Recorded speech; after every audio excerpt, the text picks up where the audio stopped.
I'm Janella. I'm the Writing Center coordinator for the Center for Excellence in Writing and Communication, or the Writing Center. We're just downstairs, but today I'm helping to collaborate with the UROP to help you all in developing your SURP personal statement. And today what we're going to be talking about, and by the end of the workshop, is going to go over some steps to help you brainstorm, as well as help give some tips and ideas to think about as you're revising and editing your personal statement. So at the end of this workshop, you'll definitely look at identifying the important aspects of your SURP personal statement, as well as evaluating the aspects that are required for the SURP personal statement, and then also practicing some brainstorming and revising activities to help you to hopefully develop and understand what you are expected to write in the SURP personal statement. All right, so when it comes to brainstorming, or in general, when it comes to any kind of personal statement, you want to make sure that you're answering the prompt. And luckily for all of you, Bethany as well as Anna have provided some really awesome handout for you all that goes over step by step of what you need to do in order to accomplish the SURP application. And then also specifically for the SURP personal statement, they've made a wonderful handout that breaks down very simplistically what is required. So I'm going to also go over these a little bit more in depth, as well as help you guys to kind of practice how to integrate all of the requirements. But I want us to look again briefly at what 4 specific sections you need to include in your personal statement. So we need to include the motivation for research, and that's going to be asking the main question, or answering the main question of why do you want to pursue this research. And a tip that they provided are saying things like describing your interests or your passion in the specific area of research. And then the questions that I provide for each of the sections are more critical thinking questions, like helping to prompt ideas. So these questions that I provide in the PowerPoint aren't like required questions you have to answer for your personal statement, but just some questions that you might want to think about to help brainstorm some responses or ideas that you might want to integrate for a personal statement. So asking yourself, when it comes to motivation for research, or when you're trying to think of examples, you want to ask, why are you interested in this research? What is it about the research that motivates you to pursue studying it? Is there a personal interest that is involved in your passion for this research?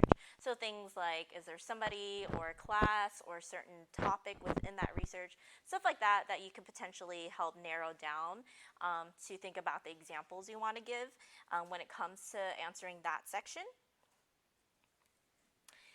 For the benefits and goals, as they mentioned in their handout, a question, or the main question you want to be answering, is how will pursuing this project help you move toward your academic career, and or personal goals. So things you're going to want to talk about is discussing the skills, knowledge, or experiences you aim to gain from the project. And again, some questions that can hopefully help prompt some ideas is asking yourself, what impact will this project potentially create for your academic, career, and or personal goals? How will this potentially open doors or opportunities for you if you were to get SURP? What results are you interested in seeing from this study, or what are you really hoping to gain from pursuing this project and research? And then for the research background, the question, again, you're going to want to mainly answer for your personal statement is, what is your research background, including what you may have accomplished so far in the field you are researching. So that means discussing any previous research projects, coursework, internships, or relevant activities. Some questions you can ask yourself to hopefully gain some ideas is, what research have you done in lab or in classes that is relevant to sorry for the typo, to what you want to research in SURP. What internships or extracurricular activities have you been involved in that is relevant to your research? So that could even maybe potentially be stuff outside of UCI. Have you done any work, like actual jobs you might have been paid for, or internships that you might have been paid for or not paid for? Or potential research, maybe some kind of community involvement that has contributed to your research background. There's multiple things, so anything that feels relevant to the research you're doing or to the skills that are attainable and relevant to your research is something you may want to address when it comes to your research background. All right, and then personal significance is going to be asking you, why does this project matter to you? So this means you really want to share any personal experiences, the values or motivations that connect you to the research topic. So some things you can ask are, what people, experiences, and or societal issues have contributed to your research? What do you hope your research can do for blank communities, depending if that is something that's a part of your research? So for example, are you trying to address research that helps marginalized communities? Are you trying to address research that helps a specific type of community, Black community, Asian communities, Hispanic communities? What impact would you like your research to create in the specific field you're researching? So the great thing about SURP in Europe, or for this program in general, is that it could be a variety of fields that you're researching, so it doesn't have to just be like scientific. I know I had a tutor who had the SURP, who was able to get SURP, and she was specifically studying in psychology, and she's also the example that we're gonna look at today as far as personal statements, but she was looking at that specific field in psychology. So you want to think about that within your field, whether it's engineering, if it's science, psychology, maybe it's literature. What are you trying to look at, and when it comes to that specific field? What do you want to create from that research, or what do you want it to show or expose and gain from that specific field that you're studying?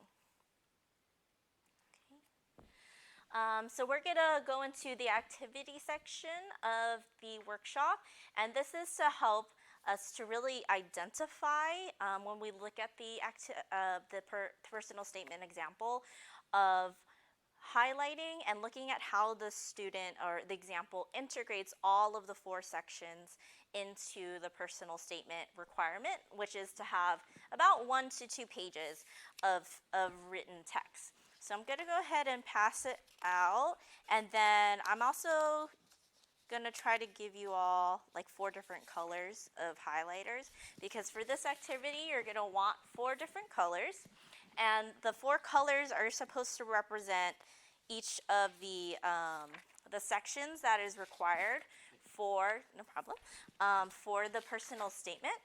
So as far as like coding it as, which color you want to which, it's really up to you. But try to attribute 1 color for each section, so you can visually see and highlight which parts are motivation for research, which part is for the background, which part is for benefits and goals, and which part is for personal experiences. Oh, cool, thank you.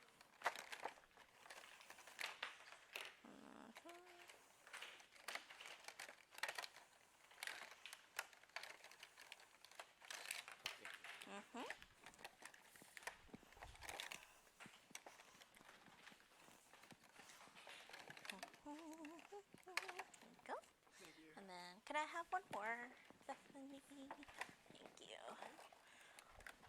Color didn't not give you. Oh, you want green? No, that's okay. Thank you. Okay.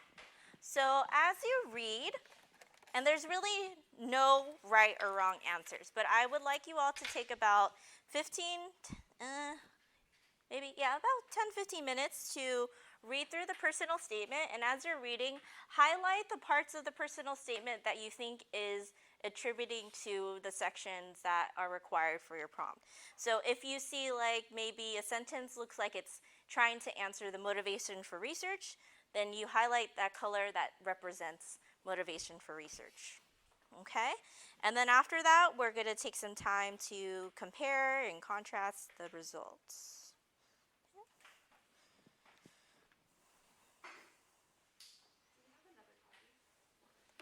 Oh, yeah, yeah. I do.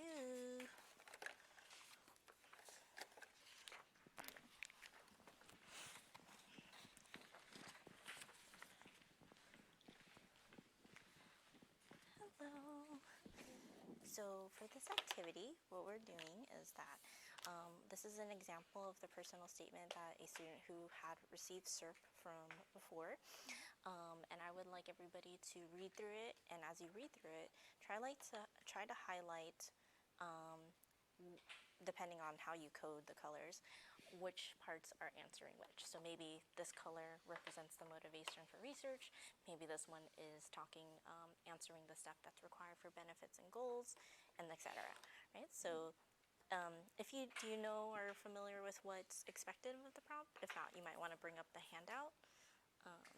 Actually, let me bring up the points that are expected again, if you need a reminder. Oops. So those are the different points again. So if you need a reminder of like which section is which or what it is, hopefully that can help. Let's please spend about 10 minutes trying to find where in that personal statement it's integrating all these different sections.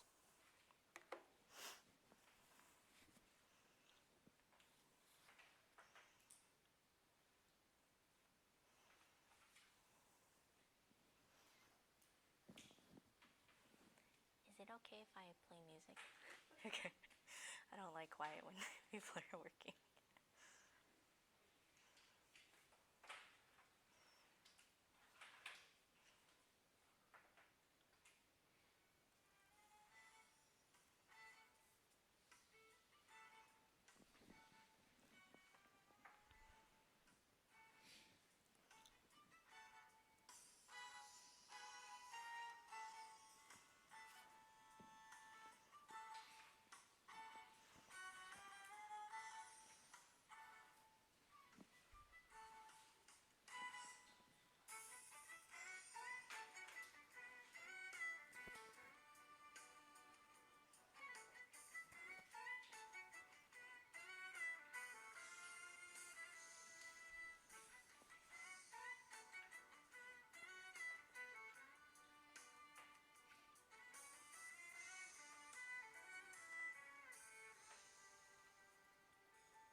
couple more minutes.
Okie doke. So I'm gonna have you with the people that are nearest you kind of compare your answers and see what you guys got and kind of explain why you thought this would be answering this part of the section, kind of having that for about 5 minutes or so. So go ahead with the groups that are, and if you guys can group together. I'll have my stuff on. Oh yeah, for sure.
really lucky. It's been a while. It's Because still I remember that after uni, I don't even like remember there how were like to a use the bunch of last like one. Can you tell me what Independent. You the just don't last have on top of it. Like yeah. black? I like if think you it get was into only computer or just like 2 weeks for one. you split it between materials So and makes more time. yeah, I got pretty lucky. Yeah, I heard that you put like the I data did on Zhang for wafers. So that was Was a it cool one. interesting? he was good. He was good. He was a terrible professor. Okay, I don't know that. That's a good question. Okie doke. So, what did some groups come up with? Did you guys have a lot of different answers, or did you all kind of feel like it was pretty much the same? What did you guys come up with? Yeah, pretty much the same. Yeah. What parts did you feel like were answering the motivations research? Kind of explain what you felt like you were highlighting. Well, For there was a any. lot of motivation and personal significance, like in the very beginning, Mhm. very first portion, and then it kind of transitions to like talking about like the research background, benefits and goals, as well as like intertwining their motivation behind the research, Mhm. and then on like the backside, there's just a lot of like their goals and motivation behind wanting to do the research and then spreading their research on a larger platform. Mhm. Awesome. Yeah, you pretty much got it. So this was my highlighted, and again, there's not necessarily a right or wrong answer to this, but this is how I interpreted my tutor's sample of her personal statement. So as you can see, and I apologize, it's not very pretty. I'm not very good at highlighting things. But you could see that there is kind of a combination of multiple layers of information that the person is integrating throughout the personal statement. And what I want you all to kind of recognize when it comes to personal statements, as well as the requirements that that Europe is asking for. It isn't supposed to be a list, right? You shouldn't be writing your personal statement where like, okay, this section is motivation for research. This section is also for the background. That's not how you want to write personal statements in general, as well as like for grad school. That's not how you want to do it. You don't want to list things. You do want to show versus tell. And that means having some kind of narrative and integrating all those different skill sets, the requirements, the expectations that they're looking for, and producing it in kind of a storytelling kind of aspect. So, that part, as far as showing versus not telling, is probably one of the very difficult parts of personal statements when it comes to applying for any kind of grad school, or especially any kind of personal statement, because it's asking you to be very descriptive about yourself. It's also asking you to encompass all these requirements when it comes to the prompt and the expectations of the reviewer. But what I also encounter with a lot of students and how they feel like they struggle with the showing versus telling is that they kind of expect, or they think that they have to, when it comes to showing, they think that means I have to write this profound Shakespearean thing about myself. And so how do I do that? How do I make myself sound so like eloquent in things that I've done? And honestly, that's really not what you should be expecting for yourself. That's not really what showing means versus telling. Showing in the aspect of personal statements as well as writing is just showing and highlighting your skills, emphasizing your knowledge and your experiences through concrete examples that you've done in your life that exemplify the aspects and traits that you're trying to tell the reviewer you have. And then we'll also look at, an actual kind of distinction between showing and telling. But here's just kind of a checklist to keep in mind to help you when you're kind of reviewing and you're revising your personal statements. So if you want to make sure you're showing and not telling, you can ask yourself, what stories or narratives do you present? So what experiences do you describe? So instead of just telling the experience, how do you describe it? How do you talk about it? The research that you're doing, so why do you want to pursue this research? How will pursuing this project help you move forward toward your academic career? So these are the questions that are the main questions from the guide. But again, those are the questions that can help facilitate more showing rather than telling. if you answer them in a way that describes what you're talking about and using concrete examples from your research, your experiences, people in your life that you've done, as well as kind of how this one demonstrates there's multiple layers of the personal attributes of her experiences that contribute to why she wants to research in this field. It doesn't mean that you have to perfectly exemplify what she did, but you want to be talking about your research and what motivates you to pursue that research kind of in the same way. All right, so as far as to determine and kind of get an idea of what is the difference between telling and showing, this is an example of telling. So telling is something looks like, I'm very passionate about researching mental health and the prejudice marginalized communities encounter with it. I'm a psychology major and I would like to know more about the negative effects media has contributed to mental health.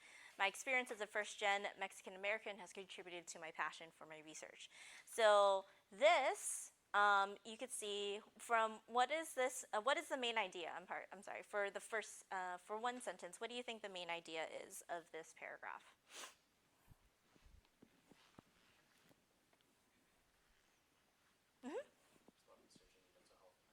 Yes, mental health prevention. Good. What skills does the author try to demonstrate or talk about that they have?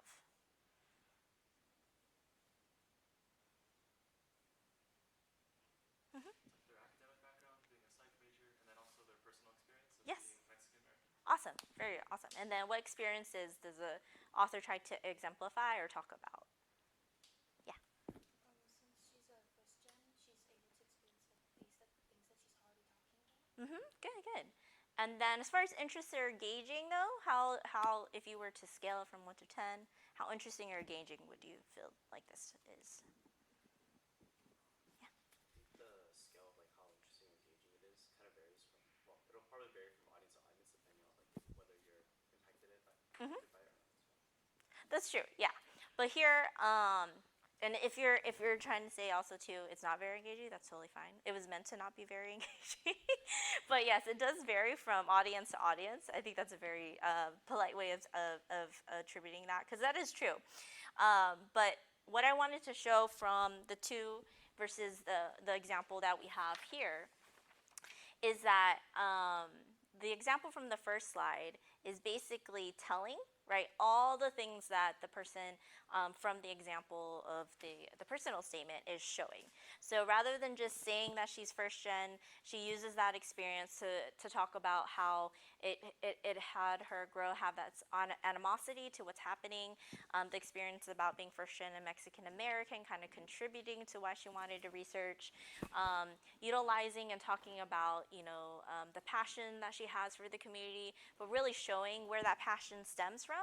So it stemmed from all the phenomena of what she's seeing from psychology as well as what's happened in the news, right? So there's kind of that more emphasis of the story aspect or the narrative where you're really giving more detail and describing where do these experiences come from, how are they relevant to contributing to your research, why are these important traits, skills that you're bringing up, and how is that relevant to why you want to research and develop that research.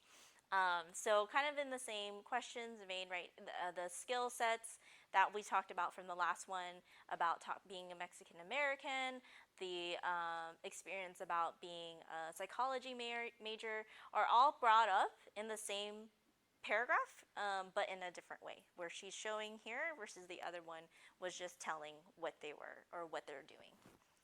Any questions about that? Does that make sense? Okay. Okie dokie. So another aspect that a lot of students struggle with when it comes to personal statements is meeting the word or page count. And a lot of the times for this one, it gives a lot more allowance for you to kind of expand and describe yourself because you get 1 to 2 pages to do so. But in a lot of personal statements, you're expected to tell all these specific things about yourself within like 350 words to 500 words, and that's even more reductive than 1 to 2 pages. But even 1 to 2 pages can sometimes feel like it's not enough to really describe your story or what you want to talk about.